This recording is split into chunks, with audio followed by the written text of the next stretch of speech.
Hello दोस्तों, आज हमारे पास 10th क्लास का एक टॉपिक है जिसका नाम है क्वाड्रेटिक इक्वेशन यानी द्विघात समीकरण। तो देखो, हमारे पास क्वाड्रेटिक इक्वेशन यानी द्विघात समीकरण क्या होती है। An equation with one variable in which the highest power is 2। जिस भी हमारे पास इक्वेशन की हाईएस्ट पावर 2 होती है वो हमारे पास क्या होती है, क्वाड्रेटिक इक्वेशन यानी द्विघात समीकरण। तो general form of quadratic equation की जर्नल फॉर्म हमारे पास क्या होती है, ax² plus bx plus c equal to 0।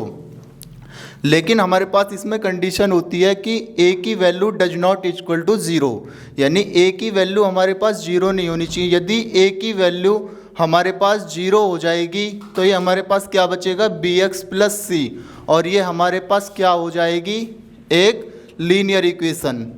तो हमारे पास a, b और c तीनों हमारे पास क्या होते हैं, ये रियल नंबर्स होते हैं। तो देखो हमारे पास आगे क्या है, to solve the methods to solve the quadratic equation. तो क्वाड्रेटिक इक्वेशन के हमारे पास मेथड कितने होते हैं सॉल्व करने के लिए। एक हमारे पास होता है जिसे कहते हैं हम फैक्टराइजेशन मेथड,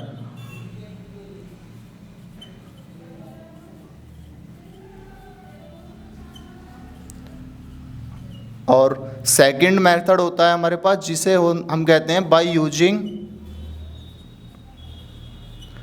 क्वाड्रेटिक फॉर्मूला। इसको हम श्रीधराचार्य फॉर्मूला भी कह देते हैं। तो हमारे पास क्वाड्रेटिक इक्वेशन क्या होती है, जिसकी हाईएस्ट पावर क्या होती है 2, और हमारे पास इसकी जनरल फॉर्म क्या होती है, ax² plus bx plus c। लेकिन हमारे पास a क्या होना चाहिए, does not equal to 0, where a b c और तीनों हमारे पास क्या होते हैं, रियल नंबर्स होते हैं। क्वाड्रेटिक इक्वेशन को सॉल्व करने के लिए हमारे पास कौन कौन से मेथड होते हैं, एक तो हमारे पास होता है फैक्टराइजेशन मेथड, और एक हमारे पास क्या होता है, क्वाड्रेटिक फॉर्मूला मेथड। तो सबसे पहले हम देखेंगे फैक्टराइजेशन मेथड, और दूसरे नंबर पर हम क्या देखेंगे, क्वाड्रेटिक फॉर्मूला।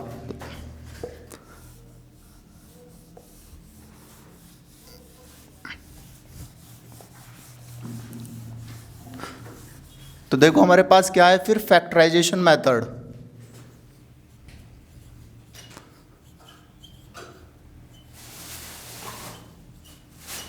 फैक्टराइजेशन मेथड हमारे पास क्या है, जिससे हमारे पास कोई भी क्वाड्रेटिक इक्वेशन है x² plus 34 into X plus 289, और इसे हमें किससे सॉल्व करना है, फैक्टराइजेशन मेथड से।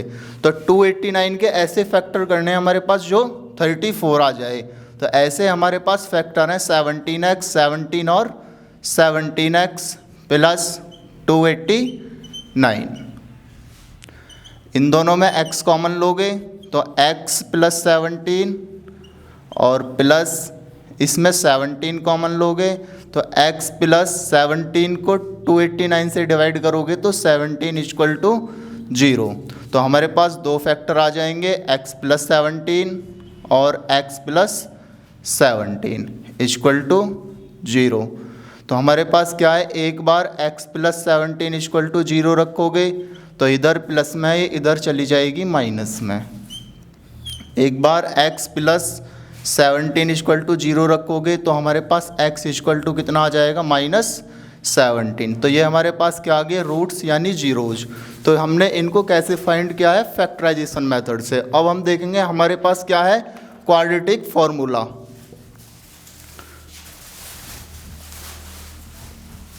तो इसमें हमारे पास क्वाड्रेटिक फॉर्मूला क्या है,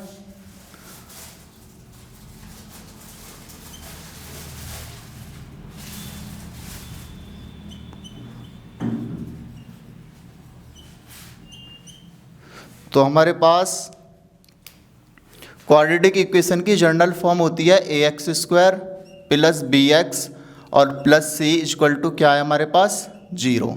देखो क्वाड्रेटिक फॉर्मूला प्रूव करने के लिए क्या करोगे, दोनों साइड a से क्या कर दोगे डिवाइड, यानी ax² plus bx plus c इधर भी ए से डिवाइड लगा दोगे और इधर भी क्या कर दोगे, ए से डिवाइड।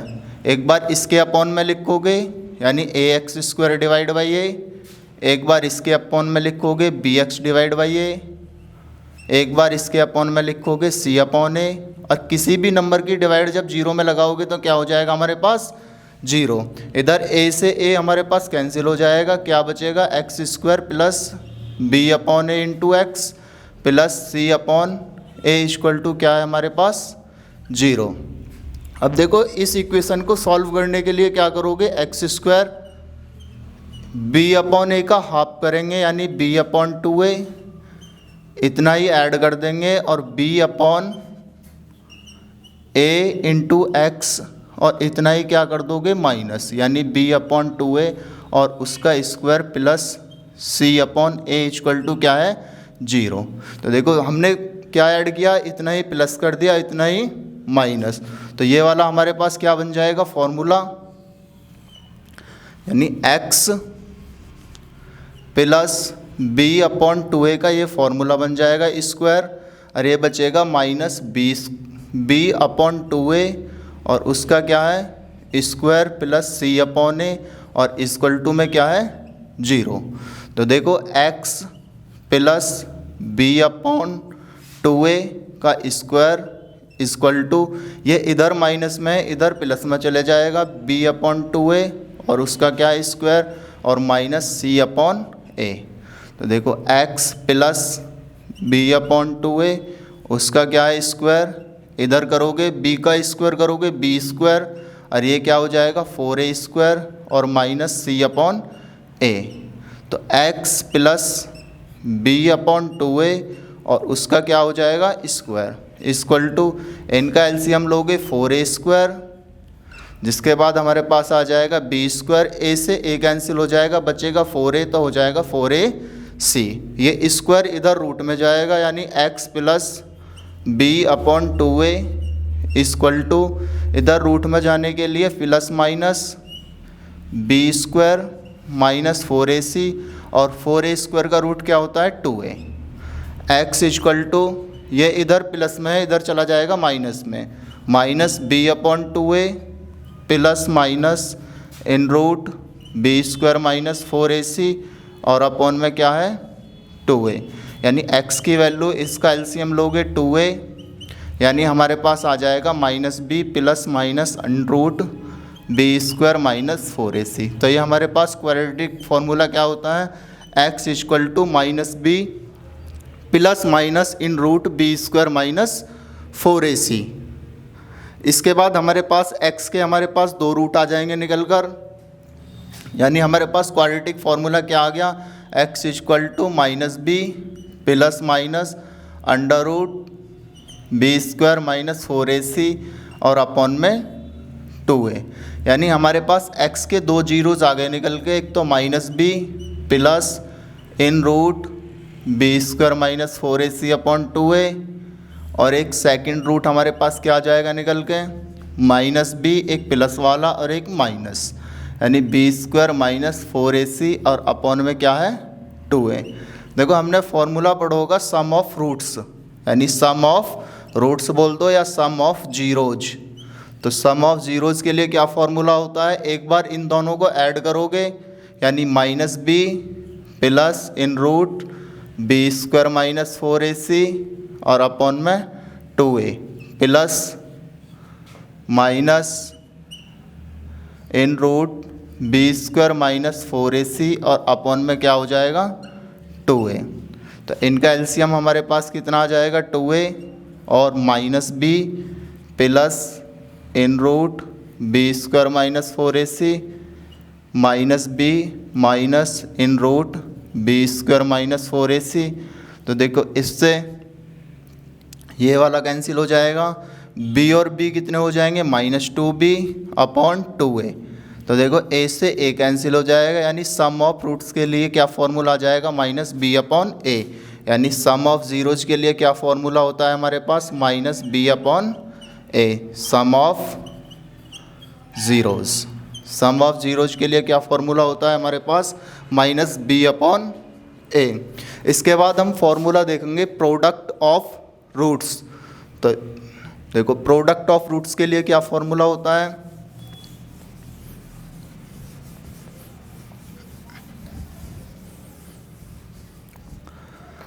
तो देखो x की हमारे पास दो वैल्यू आई हैं, x equal to minus B plus in root B square minus 4ac और अपॉन में क्या है 2a, और सेकंड वैल्यू हमारे पास क्या है minus B square minus 4ac और अपॉन में क्या है 2a। इनका प्रोडक्ट फाइंड करोगे यानी प्रोडक्ट ऑफ जीरोज़। तो प्रोडक्ट ऑफ जीरोज़ के लिए क्या फॉर्मूला होता है, यानी इनकी मल्टीप्लाई, यानी minus B plus in root B square minus 4ac upon 2a, और मल्टीप्लाई किसकी कर दोगे minus B minus in root B square minus 4ac upon 2a। तो देखो हमारे यहाँ पे हमारे पास क्या है, ये a प्लस बी और a माइनस बी, ये फॉर्मूला बन जाएगा a square minus B square, यानी a स्क्वायर और माइनस बी स्क्वायर, उसके बाद इसका स्क्वायर, और 2a की 2a से मल्टीप्लाई करोगे तो क्या आ जाएगा 4a स्क्वायर, b का स्क्वायर करोगे तो b स्क्वायर, इसके स्क्वायर से रूट कैंसिल हो जाएगा तो क्या बचेगा बी स्क्वायर माइनस 4ac, और अपॉन में क्या है 4a स्क्वायर। आगे देखोगे B square minus B square plus 4ac, minus की मल्टीप्लाई कर दोगे ये माइनस, ये क्या हो जाएगा प्लस, अपॉन में 4ac, ये बी स्क्वायर से बी स्क्वायर कैंसिल, यानी 4ac और डिवाइड बाई क्या आ जाएगा हमारे पास 4a स्क्वायर। तो 4 से 4 कैंसिल हो जाएगा, एक a से एक a कैंसिल हो जाएगा, तो क्या आ जाएगा हमारे पास c अपॉन a। तो हमने दोनों फार्मूले फाइंड कर लिए, एक हमने क्या कर लिया सम ऑफ जीरोज़, और एक फार्मूला हमने क्या फाइंड कर लिया प्रोडक्ट ऑफ जीरोज़। तो सम ऑफ जीरोज़ के लिए क्या फार्मूला होता है minus B upon a, product of zeros के लिए क्या फार्मूला होता है c upon a। Thank you.